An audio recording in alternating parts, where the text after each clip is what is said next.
Assalamualaikum warahmatullahi wabarakatuh. Assalamualaikum warahmatullahi wabarakatuh. Selamat pagi anak-anak sekalian. Untuk kali ini Bapak akan menjelaskan materi tentang kopling.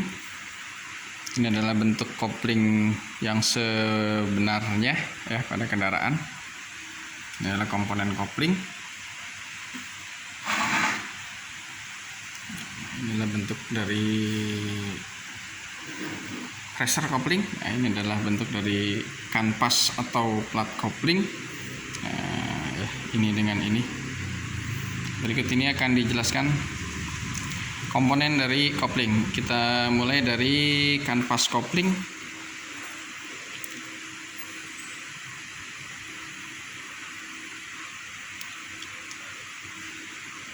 Kanvas kopling model ini adalah kanvas kopling model kering, di mana kanvas kopling ini tidak boleh terkena minyak atau oli, karena ketika kanvas kopling ini terkena dengan oli maka akan menyebabkan terjadinya slip.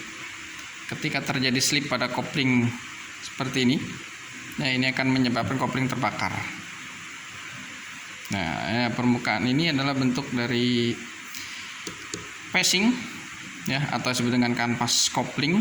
Permukaan kopling kanvas ini akan bergesekan dengan bagian flywheel atau roda gila pada kendaraan, pada mesin. Ya, ini adalah passing atau kanvas kopling yang akan berhubungan dengan flywheel atau roda gila dan berhubungan dengan pressure plate yang terdapat pada rumah kopling. Ya. Berikut ini adalah nama komponen dari kanvas kopling.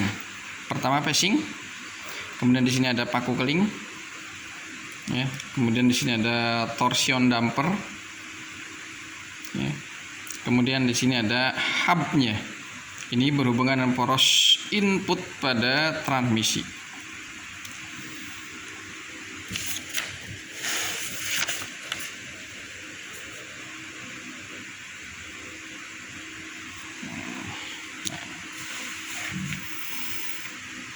Di sini terdapat dua buah jenis kanvas kopling, ya. Pada perbedaan yang mendasar pada kanvas kopling di sini terlihat pada torsion dampernya. Pada model seperti ini terbuat dari karet, ya. Nah, pada kanvas kopling modelnya satu lagi terbuat dari pegas.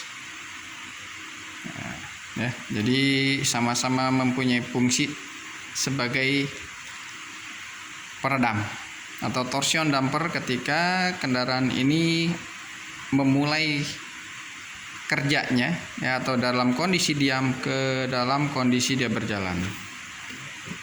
Kita lihat bagian belakangnya, nah, ya, seperti ini, ya. Jadi kanvas koplingnya ada dua. Nah, jadi ada dua sisi. Kalau kita lihat dari samping seperti ini. Ini ya, kanvas kopling bagian yang terkena dengan pressure kopling, yang bagian sebelahnya ini, ya, ini berhubungan dengan roda gila atau flywheel. Nah, bahan dari plat atau kanvas kopling ini adalah asbes atau perodo yang mempunyai koefisien gesek yang besar, ya. Ini dipergunakan untuk menghubungkan antara roda gila dengan pressure plate. Berikutnya,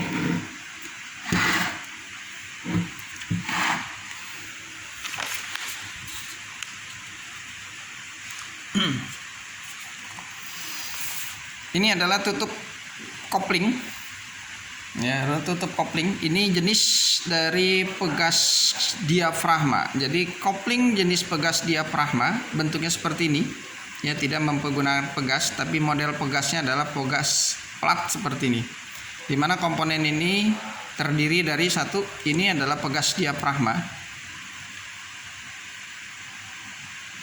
ya, ini pegas diafragma, kemudian clutch cover, ya, kemudian di sini ada strap, ya, kemudian ada retracting spring. Nah, ini ada strap, ya, kemudian ada retracting spring sebagai pengikat antara plat kopling dengan bodinya, ya. strap pengikat antara plat kopling dengan pegas. Nah, strap ini berfungsi untuk mengikat antara pegas diafragma dengan bodi dari pegas ini sendiri. Kalau kita balik, ini ada strapnya. Nah, ini ada bentuk strap dari tutup kopling. Nah, ini ada pressure plate. Nah, ini ada pressure plate-nya. Ya, kalau kita balik seperti ini, ya, sama ini dengan ini. Ya, ini bagian ini berbeda ya. Nah, ini bentuk dari plat kopling yang sudah terbuka tanpa ada tutup. Jadi pegas diafragma dijepit oleh baut atau plat seperti ini ya. Nah, ini adalah model pegasnya seperti ini. Nah, ya, kemudian ada pivot ring ya. Ya, pivot ring ini adalah jenis dari bentuk dari pivot ring. Nah, dimana fungsinya ini adalah untuk menahan agar pegas diafragma ini bisa bekerja ketika melakukan penghubungan antara plat kopling dengan roda gila. Ya, jadi ini bentuk asli dari plat kopling tipe kering yang banyak dipergunakan pada kendaraan ringan. Jadi pada mesin kendaraan ringan mempergunakan plat kopling seperti ini. Baik kendaraan ringan ataupun kendaraan berat sama bentuknya, cuma nanti berbeda dimensinya saja.